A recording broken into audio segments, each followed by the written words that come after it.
For our next match, our first challenger looked a friend in the eye yesterday and without mercy took his reign over the howling abyss. It's Rekkles!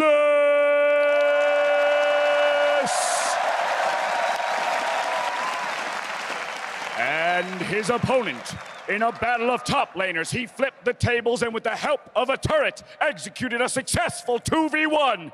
Ladies and gentlemen, Smeb!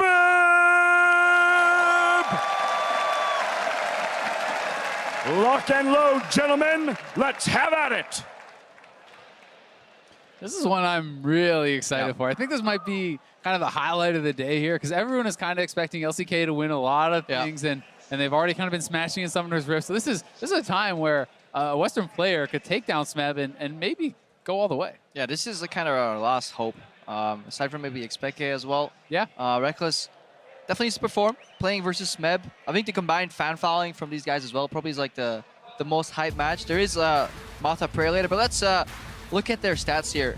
Rekkles 4 solo kills, Smeb 26. There's you know, it's only because of dirty support players like you stealing the glory. You can't get the solo kills.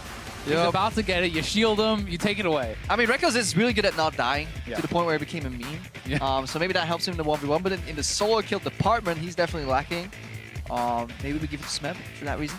Yeah, there you go. But we have seen Rekkles showing up on the tournament. We saw him play a little Vayne. You know, I wouldn't mind seeing a Vayne versus Vayne matchup here, but I'm not sure if Smeb would want to agree to that one.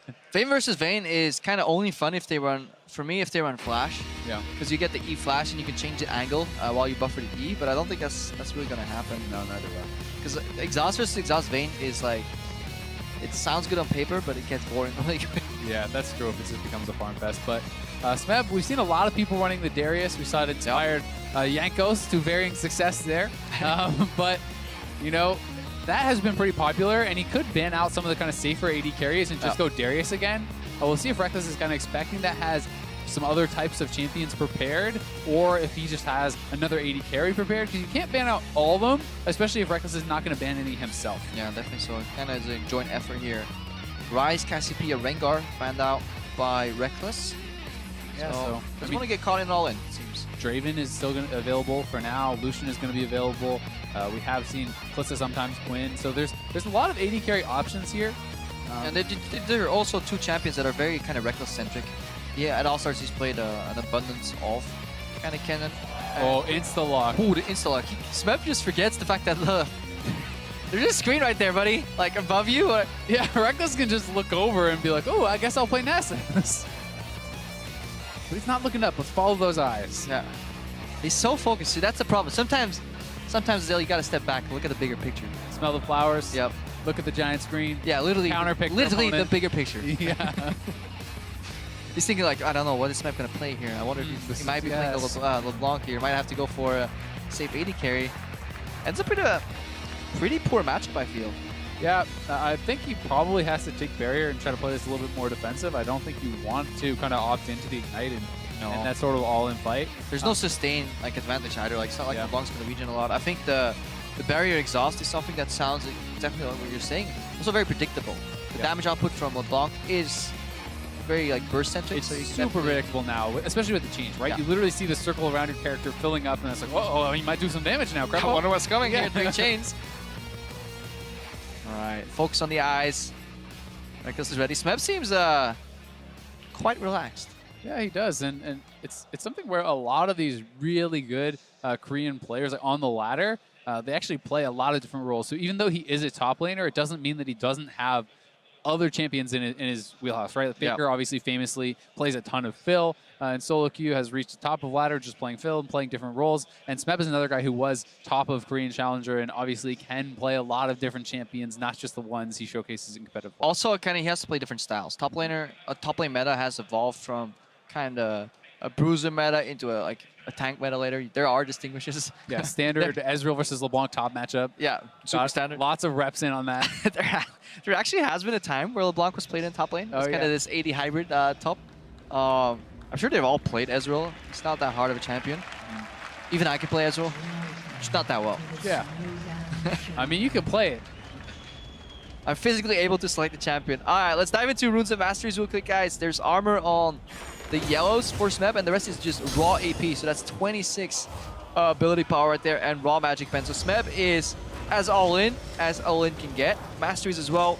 Ferocity 12, Cunning 18. So again, yeah, playing very, very forward and all-in centric. And Rekkles, we can assume it is into resolve as into defensive masteries because he doesn't have biscuits, and he's actually playing Ignite. He didn't decide to go for the barrier, which I'm pretty surprised about. So he's not actually going to be able to have that kind of defensive advantage, and I would have thought he'd want to kind of out-sustain his opponent, poke him out with Qs, sit back. LeBlanc's not going to have a lifesteal. So we just checked.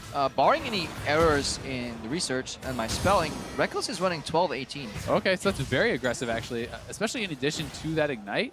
Yeah. Rekkles obviously has a very different way, a different idea of playing this, and it certainly can work, and if it becomes a straight-up 1v1, like all-in damage type battle, it's going to work, but you would think that the AD carry would want to try to poke at his opponent. Yeah, we'd have to see if we can spot a Thunderlord spark. Like, we're not in-game in our clients here, but that could definitely confirm the fact that he is running the 12-18. It would make sense, like, fight fire with fire.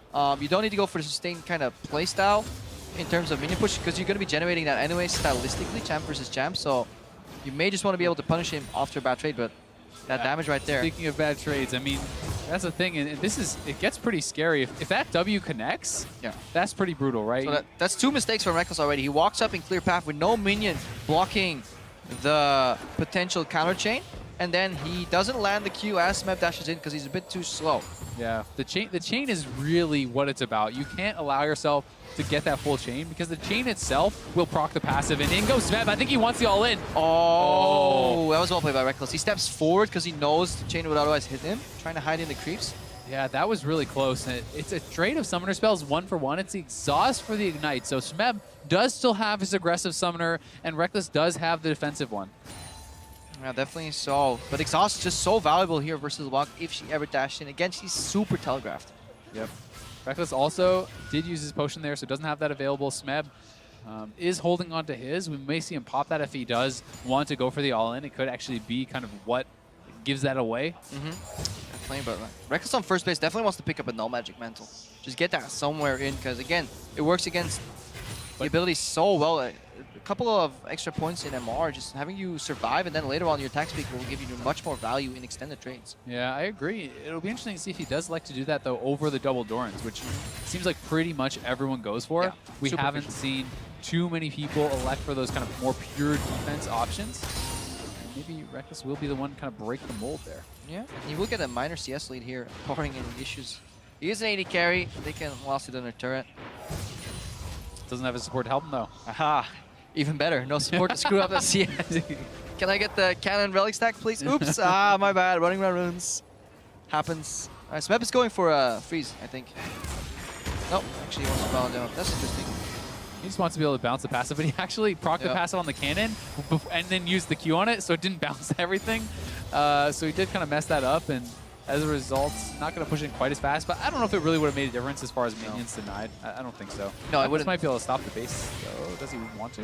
Smeb going to punish that? I think he's scared of like an EW combo, because Smeb was pretty high on health. If you're wondering how that would freeze, it would basically just mean you keep the wave at that side of the map and then you bounce it, but yeah, it's probably still better to clear if you can. Gives Rekkles 1 relic advantage. Smeb also going for Lost Chapter, so is picking up something for his mana regen, able to kind of play a little bit of a longer game in that way, and is able to sidestep. And Rekkles is actually pretty low on mana here. It looks like he may, nope, he's gonna bounce back. Trade his summoners again. Yeah, but they're not double popping him on the first trade, so they saved some for the second. Rekkles right now, this is the problem, is if you go low on the first engage, Smeb will threaten you for a secondary all-in here. Yeah, and when he's getting zoned off the mini wave, he can't actually go for much, and the chain is there. Oh, the turret shot! Oh, he got him. Argentino Blanc versus 80 carries, man. And I wonder if Rekkles actually peeked up at the screen, and if he actually went for a blind generic strong Ezreal pick that would be okay into everything, or if he was aware of what Smeb was playing there. Yeah, I mean, I was looking at him on the camera, and yes, that doesn't tell anything, but didn't look like he ever looked away from the computer screen, right? So I'm not sure that he did actually know.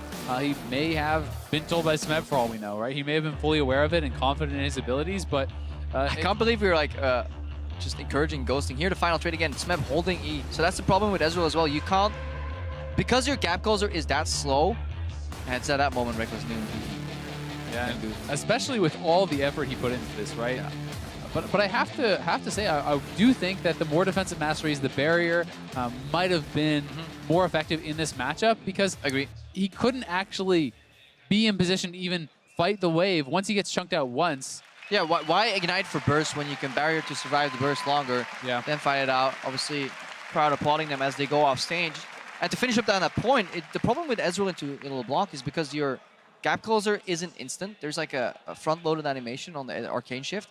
You can't wait for chain. You pretty much have to guess. Like, is he going to chain? Yeah, I'll shift out of it. But if Smeb goes in, he can use that knowledge to force you to shift. Then you're standing still, and it's really easy for a good LeBlanc player to then connect a chain, especially in open field. Yeah, definitely is. And I mean, landing that chain was the difference there, right? It could have been turned around because the turret shot was landing as he won that 1v1. And I think the turret shot actually might kill Smeb there. It was pretty close. Turret shot got immune because he killed him before it happened. Definitely needs another hit afterwards. Yeah, but probably one auto. If he has like a barrier there, then I definitely agree with you. Yeah. Yeah, it's tough though. It's really easy to kind of look back and think, hey, I should have played it the other way, or for us to say watching, oh yeah, it didn't work out, I should have played it the other way. But obviously he was practicing it a lot. And he has a very specific idea of how he wants to play. He wants to play it aggressively. He wants to be able to kind of just go toe-to-toe with his opponent and take him down. Yeah, maybe like he did something wrong level 2 that we didn't spot, and that kind of threw off the case of the... Because that's very often so. When you see somebody die, it's a manifestation of things that happened maybe a minute or 2 minutes before very often too in League of Legends because it's all one big snowball effect. Yeah, and I think a lot of that could just be pointed to the fact that, hey, a lot of his Qs did not hit. If you hit enough Qs on the LeBlanc, then he goes for the all-in, you can match him and probably win that. But we're going to head it over to eBuy and find out who's playing next.